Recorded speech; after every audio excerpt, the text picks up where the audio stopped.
আসন্ন ঈদুল আজহাকে কেন্দ্র করে নিরাপত্তা ব্যবস্থা আমরা জোরদার করেছি। গরুর হাট কেন্দ্রিক বিস্তর নিরাপত্তা ব্যবস্থা নিয়েছি।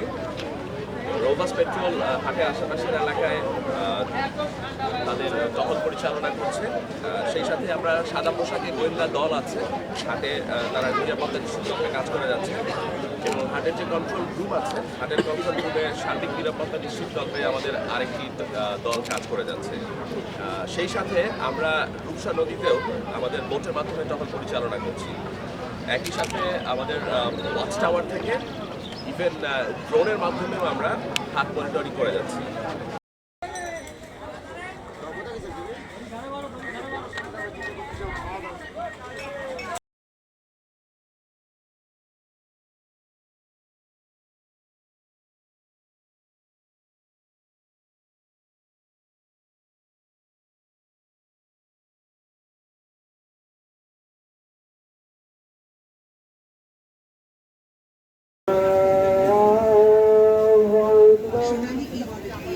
ঠিক আছে। আর